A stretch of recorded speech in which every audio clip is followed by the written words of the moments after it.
Hello friends, welcome to my channel study for you. So guys, आज के इस video में मैं आपको पहले ही क्लियर कर दूं, आज जो आपका कोई भी एसएससी जीडी का एग्ज़ाम नहीं है। बस मैं ये वीडियो उन बच्चों के लिए लेकर आया हूं जिनका आगे आने वाले शिफ्टों में जो है एसएससी जीडी का एग्ज़ाम होने वाला है। तो जिन भी कैंडिडेट्स का आगे आने वाले शिफ्टों में एग्ज़ाम है, मैं आपको 100% ये गारंटी देता हूँ कि आपके जीडी के एग्ज़ाम में जो है इसी प्रकार से जो है प्रश्न पूछे जा रहे हैं। तो वीडियो को जो है लास्ट तक जरूर देखिएगा। और आपसे रिक्वेस्ट करता हूं, अभी तक आपने मेरे चैनल को अगर सब्सक्राइब नहीं किया है तो एसएससी जीडी का रियल एनालिसिस पाने के लिए जो है चैनल को सब्सक्राइब ज़रूर कर दीजिएगा। और बगल में ही आपको एक बेल आइकन यानी घंटे का निशान भी दिख रहा होगा, तो आप उसे भी जो ज़रूर प्रेस कर दीजिएगा। तो चलिए वीडियो को स्टार्ट करते हैं। तो आज का जो आपका पहला क्वेश्चन है, जामा मस्जिद का निर्माण जो है ये पूरा यानी पूर्ण जो है ये कब हुआ था? तो देखिए, जामा मस्जिद का जो निर्माण है ये आपका 1656 में पूरा हुआ था। तो 1656 आपका यहाँ पे करेक्ट आंसर हो जाएगा। बात कर ले जामा मस्जिद का निर्माण जो है शुरुआत कब की गई थी? तो 1650 में इसकी शुरुआत की गई थी। तो ये भी आपको याद रखना है। और जामा मस्जिद का जो निर्माण है वो शाहजहाँ के द्वारा शुरू करवाया गया था। तो ये भी आपको याद रखना है। और जामा मस्जिद है कहाँ पर? तो ये दिल्ली में स्थित है। तो ये भी आपको याद रखना है। और अन्य स्मारक के बारे में जान लेते हैं दोस्तों, जहाँ से आपके प्रश्न पूछे जा सकते हैं। रेड फोर्ट का जो है निर्माण कब हुआ था? तो देखिए, रेड फोर्ट का जो निर्माण है ये आपका 1639 में इसकी शुरुआत हुई थी और ख़त्म जो हो गया था वो 1648 में हुआ था। तो ये भी आपको याद रखना है। ताजमहल का जो निर्माण शुरू हुआ था वो 1632 में हुआ था और ये पूर्ण कब हुआ था? तो 1653 में हुआ था। तो ये भी आपको याद रखना है। इंडिया गेट की जो निर्माण की शुरुआत हुई थी वो 1921 में हुआ था और ये पूर्ण 1931 में हो गया था। तो ये भी आपको याद रखना है। गेटवे ऑफ इंडिया की जो शुरुआत है वो 31 मार्च 1913 को हुआ था और ये जो पूर्ण है ना ये 1924 को हुआ था। तो ये भी आपको याद रखना है। नेक्स्ट क्वेश्चन आपका यहाँ पे दोस्तों कि अलीगढ़ मुस्लिम यूनिवर्सिटी की जो स्थापना है ये किसने की थी? तो देखिए, अलीगढ़ मुस्लिम यूनिवर्सिटी की जो स्थापना है ये सर सैयद अहमद खान के द्वारा किया गया था। तो सर सैयद अहमद खान आपका यहाँ पे करेक्ट आंसर हो जाएगा। बात कर ले इसकी स्थापना कब की गई थी? तो 1875 में किया गया था। और अलीगढ़ मुस्लिम यूनिवर्सिटी का जो पहले नाम था वो मोहम्मदन एंग्लो ओरिएंटल कॉलेज है। ठीक है, कभी कभी एग्जामिनर क्या करता है, आपको क्वेश्चन घुमाकर पूछता है कि मोहम्मदन एंग्लो ओरिएंटल कॉलेज की जो है स्थापना किसके द्वारा की गई है? तो फिर आपका जो है सर सैयद अहमद खान ही आपका करेक्ट आंसर होगा। और कब किया गया था?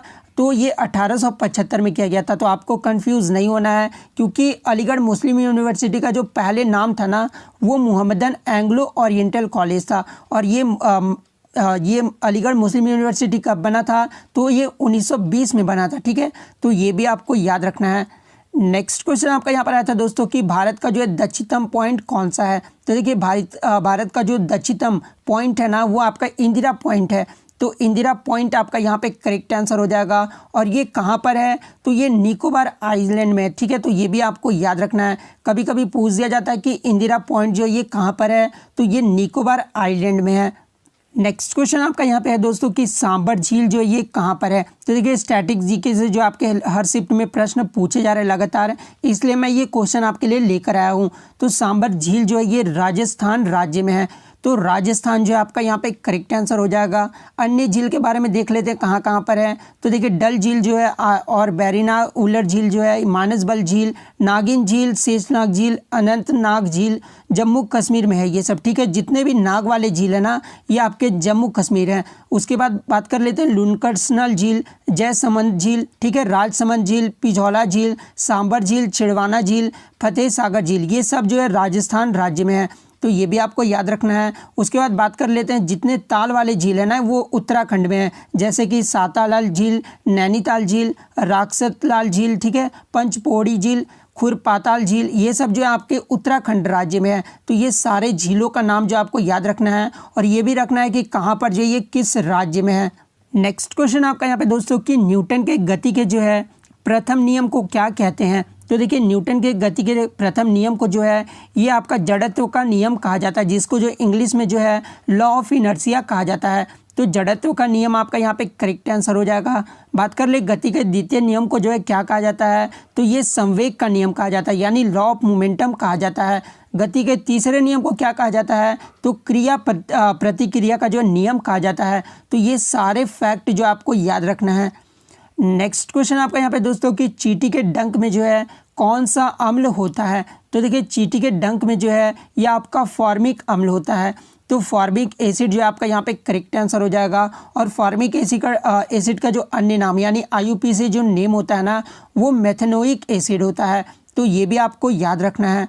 नेक्स्ट क्वेश्चन आपका यहाँ पे दोस्तों कि 2011 की जनगणना में जो भारत का सेक्स रेशियो यानी प्रति 1000 पुरुष पर जो है महिलाओं की संख्या कितनी है, तो देखिए 2011 की जनगणना के अकॉर्डिंग जो भारत का लिंगानुपात रहा है वो 943 रहा है। तो 943 आपका यहाँ पे करेक्ट आंसर हो जाएगा। बात कर ले लिंगानुपात में सबसे ज़्यादा जो है राज्य कौन सा है, तो ये आपका केरल राज्य है। आप यहाँ पे देख सकते हैं 1084 है। और बात कर ले यूटी में कौन है, तो पुडुचेरी है। ठीक है, यहाँ पे जो 1037 लिंगानुपात है, तो ये भी आपको याद रखना है। बात कर ले सबसे कम लिंगानुपात वाला राज्य कौन सा है, तो ये भी आपको याद रखना है कि सबसे कम लिंगानुपात वाला जो राज्य है ना वो हरियाणा, यहाँ पे 879 है। ठीक है, और यूटी की बात कर ले तो दमन एंड दीव है। ठीक है, तो यहाँ पे जो है 618 है। तो ये भी आपको याद रखना है।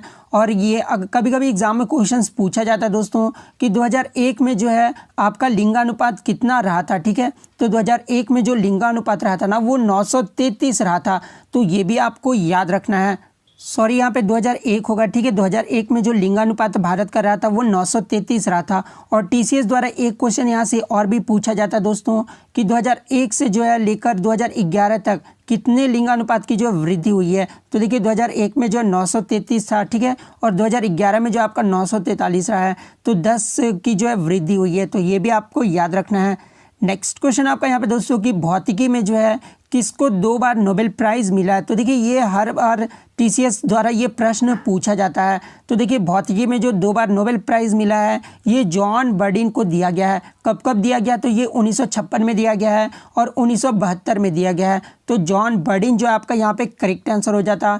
अन्य फैक्ट के बारे में जान लेते दोस्तों। देखिए यहाँ पे अब तक जो है 4 व्यक्तियों को जो है 2 बार नोबेल प्राइज़ दिया जा चुका है। एक तो मैडम क्यूरी को दिया गया, एक बार फिजिक्स के क्षेत्र में और एक बार केमिस्ट्री के क्षेत्र में दिया गया है। कब कब, तो 1903 में दिया गया था और 1911 में इन्हें दिया गया था।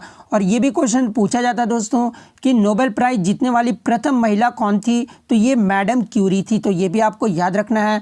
और जॉन बर्डिन को जब फिजिक्स में 2 बार नोबेल प्राइज़ दिया गया है, जो कि आपका क्वेश्चन आपका आज दिया हुआ है। ठीक है, उसके बाद बात कर लेते हैं केमिस्ट्री के क्षेत्र में जो है 2 बार नोबेल प्राइज़ किसको दिया गया है, तो ये फ्रेडरिक सेंगर को दिया गया है। कब कब दिया गया, तो 1958 और 1980 को दिया गया। तो ये भी आपको याद रखना है। उसके बाद लिनस पॉलिंग को जो है 2 बार नोबेल प्राइज़ दिया गया है। एक बार तो केमिस्ट्री के क्षेत्र में दिया गया है और एक बार शांति के क्षेत्र में दिया गया है। तो ये भी आपको याद रखना है। और यहाँ से एक क्वेश्चन और बनता है दोस्तों आपके एग्जाम में कि शांति का पुरस्कार जो है 3 बार किसे दिया गया है, तो देखिए शांति के क्षेत्र में जो 3 बार नोबेल पुरस्कार है ये international committee of red cross को जो है दिया गया है। कब कब, तो 1917, 1944 और 1963 ये 3 बार जो है आपका international committee of red cross को जो है शांति का पुरस्कार दिया गया है। तो ये भी आपको याद रखना है। नेक्स्ट क्वेश्चन आपका यहाँ पे दोस्तों कि प्रोजेक्ट टाइगर की शुरुआत जो है ये कब हुई है, तो देखिए प्रोजेक्ट टाइगर की जो शुरुआत है ना ये आपका 1973 में हुआ है। तो 1973 आपका यहाँ पे करेक्ट आंसर हो जाएगा। और इसके जो फर्स्ट डायरेक्टर थे प्रोजेक्ट टाइगर के वो कैलाश संखाला थे।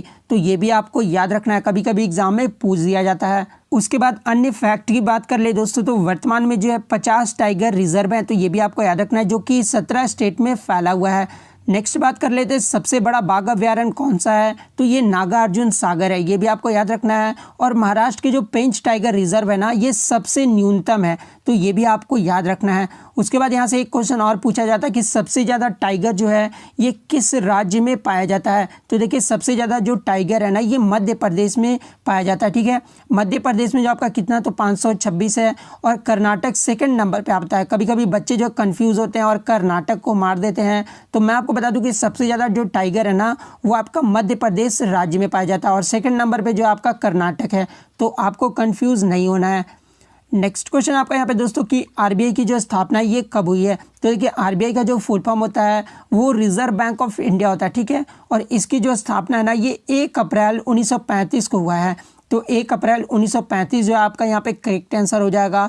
वर्तमान में जो आरबीआई के गवर्नर हैं वो शक्तिकांत दास हैं, तो ये भी आपको याद रखना है। और फर्स्ट गवर्नर जो रहे थे आरबीआई के वो ऑसबोर्न स्मिथ रहे थे, तो ये भी आपको याद रखना है कि फर्स्ट गवर्नर कौन थे आरबीआई के, तो ऑसबोर्न स्मिथ थे। और वर्तमान में जो आरबीआई के गवर्नर हैं ये शक्तिकांत दास हैं। और यहाँ से एक क्वेश्चन और आपका बनता है दोस्तों कि आरबीआई का जो राष्ट्रीयकरण कब किया गया था। तो ये भी आपको याद रखना है कि 1 जनवरी 1949 को जो है आरबीआई का राष्ट्रीयकरण किया गया था। आरबीआई के जो एक तो आपके गवर्नर होते हैं और 4 जो होते हैं वो डिप्टी गवर्नर होते हैं। चारों डिप्टी गवर्नर का नाम आपको याद रखना है, BP Kanoongo, MK Jain, MD Patra और एम राजेश्वर राय। ये जो है अभी 4 डिप्टी गवर्नर हैं आपके आरबीआई के। नेक्स्ट क्वेश्चन आपका यहाँ पे दोस्तों कि बुलंद दरवाजा को जो है अकबर ने किस विजय के बाद बनाया था। तो देखिए ये जो बुलंद दरवाजा है ये फतेहपुर सीकरी में, ठीक है। और इसे जो अकबर द्वारा गुजरात पर विजय प्राप्त करने की स्मृति में जो है ये डोर ऑफ विक्ट्री यानी बुलंद दरवाजा का जो है निर्माण करवाया गया था। कब किया गया था, तो 1602 ईस्वी में। तो ये भी आपको याद रखना। नेक्स्ट क्वेश्चन आपका यहाँ पर है कि भारत का प्रथम हाईकोर्ट कौन सा है। तो देखिए भारत का जो प्रथम हाईकोर्ट है ना ये कलकत्ता हाईकोर्ट था। तो कलकत्ता हाईकोर्ट आपका यहाँ पे करेक्ट हो जाएगा। बात कर ले कलकत्ता हाईकोर्ट की स्थापना एग्जाम में पूछा जाता है। तो इसकी जो स्थापना है ना ये 1 जुलाई 1862 को हुआ था। और इसका अधिकार क्षेत्र कहाँ से कहाँ तक है, तो कलकत्ता हाईकोर्ट की जो अधिकार क्षेत्र है ना ये पश्चिम बंगाल एवं अंडमान निकोबार द्वीप तक है। तो ये फैक्ट भी आपको ध्यान में रखना है। कलकत्ता हाईकोर्ट का पूर्व नाम यानी पुराना नाम कौन सा है, तो the high court of judicature at Fort William है। तो ये फैक्ट भी आपको ध्यान में रखना है। और वर्तमान में भारत में जो कितने हाई कोर्ट हैं, तो 25 हाई कोर्ट हैं। नेक्स्ट आपका यहाँ पर है कि उज्जैन कौन सी नदी के किनारे है। तो देखिए ये जो उज्जैन है ना ये शिप्रा नदी के किनारे है। और उज्जैन में जैसा कि आपको पता होना चाहिए कि कुंभ मेला लगता है। कुंभ मेला जो है भारत के 4 जगहों पर लगता है। कहाँ कहाँ पर, तो एक तो आपका उज्जैन में, एक आपका प्रयागराज, उसके बाद हरिद्वार और नासिक, ये 4 जगह पर जो है कुंभ मेला लगता है। उसके बाद बात कर ले प्रयागराज, ये जो है किस नदी के तट पर है, तो ये आपका गंगा, यमुना और सरस्वती तीनों के संगम पर है। वहीं अगर हरिद्वार की बात कर ले तो गंगा नदी के तट पर है। नासिक की बात कर ले तो ये गोदावरी नदी के तट पर स्थित है।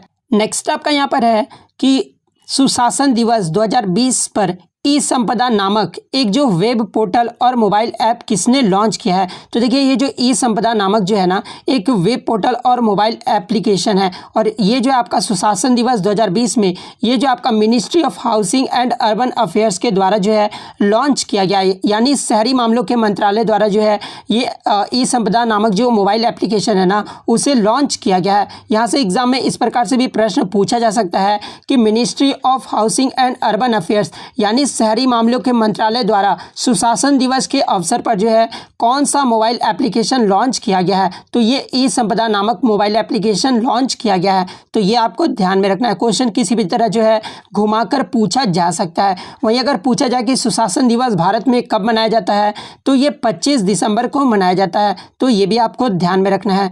नेक्स्ट आपका यहाँ पर है कि झारखंड में अविवाहित आदिवासी लड़कियों के जो है अच्छी प्रजनन क्षमता और बेहतर घर की उम्मीद के लिए जो है कौन सा त्यौहार मनाया जाता है। तो देखिए झारखंड में अविवाहित जो आदिवासी लड़कियां होती हैं ना अच्छी प्रजनन क्षमता और बेहतर घर की उम्मीद के लिए ये जो आपका जावा त्यौहार मनाती है। तो जावा जो आपका यहाँ पे करेक्ट हो जाएगा। नेक्स्ट आपका यहाँ पर है कि निम्नलिखित में से कौन मुख्य सूचना आयुक्त के जो है चयन के लिए चयन समिति का सदस्य नहीं है। तो देखिए मुख्य सूचना आयुक्त के चयन के लिए जो है ये लोकसभा के अध्यक्ष जो है वो सदस्य नहीं है। तो लोकसभा के अध्यक्ष आपका यहाँ पे करेक्ट हो जाएगा। मैं आपको बता दूं कि सूचना आयुक्त के जो चयन के लिए जो चयन समिति का सदस्य होते हैं ना एक तो आपके लोकसभा के विपक्ष के नेता होते हैं, कैबिनेट के मंत्री होते हैं और प्रधानमंत्री होते हैं। ये सब जो होते हैं वो मुख्य सूचना आयुक्त के चयन के लिए जो है चयन समिति के सदस्य होते हैं।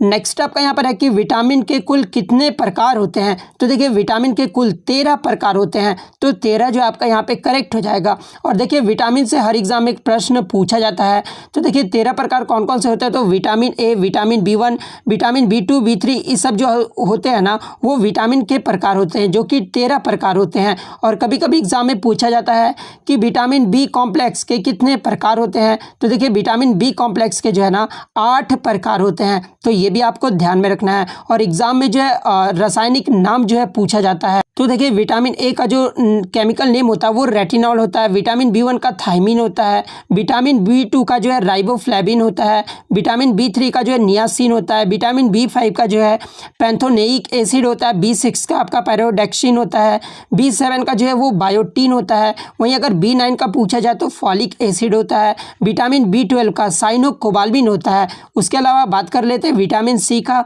तो विटामिन सी का जो एस्कॉर्बिक एसिड होता है, विटामिन डी का कॉल्सीफेरोल होता है, विटामिन ई का जो है टोकोफेरोल्स होता है, विटामिन के का जो है फाइलोक्विनोन होता है। तो ये सारे फैक्ट जो आपको ध्यान में रखना है।